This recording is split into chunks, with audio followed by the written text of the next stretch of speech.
ছাদে লাগিয়েছি পুঁইশাক। পুঁইশাক চাষ করা কিন্তু তেমন কোনো কঠিন কাজ না। দেখুন, একদিন বাজার থেকে পুঁইশাক আনা হয়েছিল, আগাগুলা খাইয়া গোড়াগুলা লাগাইছি, গোড়াগুলা থেকে কত সুন্দর করে আগা ছাড়ছে।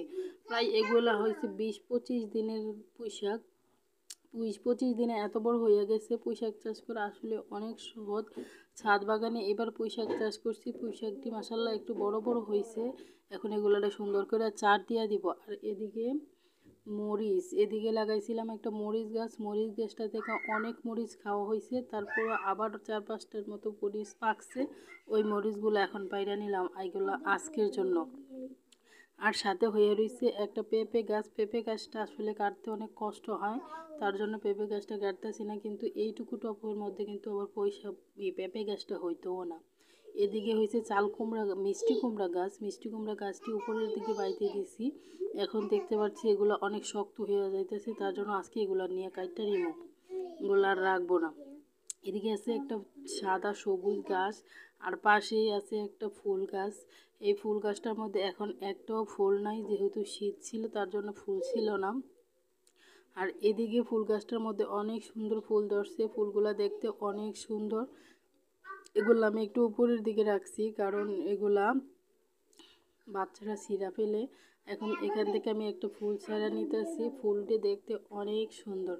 মানে নিজের বাগানের মধ্যে ফুল থাকার একটাই সুবিধা, যখন খুশি ছিঁড়া যায়, আবার যখন খুশি দেখাও যায়। ফুল ছিঁড়তে গিয়ে আমার হাতের মধ্যে একটু কষ লেগে গেছে, এখন আমি কষটা মুছে ফুলটা উঠাই নিলাম। দেখুন ফুলটা কতটা সুন্দর, ফুলটা দেখে একদম মনটা জোড়াই গেল। এই ফুল গাছটা আসলে অনেক সুন্দর। তেমন বেশি কোনো পানিও দিতে হয় না, কিন্তু এই ফুলগুলোর মধ্যে সারা বছর ফুল ধরে। আর এদিকে আমার বড় বড় ধনিয়া পাতার গাছগুলো অনেক সুন্দর। ধনিয়া পাতার গাছগুলোর মধ্যে আমি মাটি থেকে নিয়ে একটু মাটি নিয়ে দিয়ে দিতেছি। কারণ হচ্ছে কি, মাটি আমার মনে হইতেছে কি মরিচ গাছটা অনেক জোর খায়, তার কারণে ধনিয়া পাতা গাছগুলা বেশি একটা মানে পুষ্টি পাইতেছে না। আর এখানে একটা পেঁপে গাছও হয়ে রয়েছে, পেঁপে গাছটার কারণে আরও বেশি একটা সমস্যা।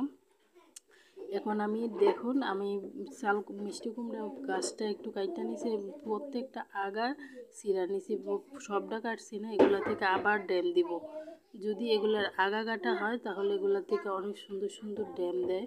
ছাদ বাগানের এটাই সুবিধা, মানে নিজের ছাদ বাগান থাকলে যখন খুশি নিজের হাতে লাগানো জিনিসপত্র খাওয়া যায়। এটা আসলে অনেক ভালো লাগে। এই যে এই পোশাকটা আর ওই পোশাকটার মধ্যে কত পার্থক্য।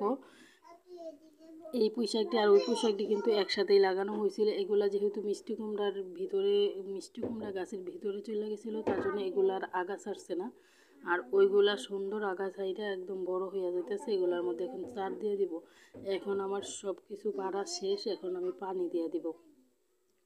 এখন প্রত্যেকটা গাছের গোড়ার মধ্যে পানি দিয়ে দেবে। তেমন কোনো গাছ নাই, যাই ছিল তার মধ্যে থেকে অল্প অল্প নিয়ে এসে আমরা খাই। আসলে অনেক বেশি ভালো লাগে। যাদের যাদের ছাদ বাগান আছে তারাই বলতে পারবে ছাদ বাগানে আসলে কতটা শান্তি। আমি দিয়ে দিতেছি পানি। এই বালতিটা সবসময় রাখি, বালতিটা।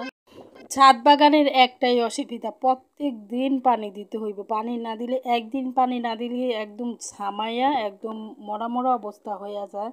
তার জন্য প্রত্যেক দিন পানি দিতে হয়, আর আমরা সব সময় পানি দিয়া থাকি। এখন আমি এই পানিটা যেহেতু অনেকটা নষ্ট হয়েছে, তার জন্য আগে এটার ভিতরে দিয়েছিল, এবং আগেই আমি সুইচটা বন্ধ করে দিব যেন পানি নষ্ট না হয়। একটু আগে অনেকটা পানি নষ্ট হয়েছে, এবার আর নষ্ট হয়েছে না। এখন নিয়েছিলে আমি বড় টবটার মধ্যে পুরো এক বালতি পানি ঢেলে দেবো। কারণ হয়েছে কি, এটা যেহেতু একটু বড়, এটার মধ্যে একটু বেশি পানি লাগে। আর ওইগুলা যেহেতু একটু ছোট ছোট, তার জন্য ওইগুলোর মধ্যে একটু কম কম দিছি। আর এখন আমি দেখাবো যে আজকে আমি কি কি সংগ্রহ করলাম। এই যে দেখুন, 4-5টা মরিচ, একটা ফুল, আর লকলকা কয়েকটা মিষ্টি কুমড়ার আগা। এগুলা যে দেখলে কতটা শান্তি লাগে বলার বাহিরে। এখন আমি এগুলা নিচে নিয়ে যাব, নিচে নিয়ে এইগুলাই আজকের আমার রান্না করব। আর এদিকে আমি যখন ভিডিও এডিট করতে আসছি, ভিডিও ভয়েস দিতে আসছি, আমার ছেলে বলছে ও ভয়েস দিবে। তার কারণে ওকেও একটু ভিডিও করে দিলাম, বললাম তোমার ভিডিওতে তুমি ভয়েস দাও। তার জন্য ও দেখাইতেছে ওর জন্য কি কি আনা হয়েছে ঈদের জন্য। ও মার্কেটে কি কি করছে, ওর জুতা জামা যা যা ছিল সব কিছু একে একে দেখাইতেছে। আর আমি বলছি যে এগুলা তুমি বয়স দাও, অনেকে দেখি কত সুন্দর সুন্দর ছোট ছোট মেয়েরাও বয়স দেয়। তার জন্য ওকে আমি বলছি তুমি তোমার ভিডিওতে বয়স দাও, আর ও সুন্দর করে ওর ভিডিওতে ও বয়স দিছে। মাশাল্লাহ অনেক সুন্দর হয়েছে।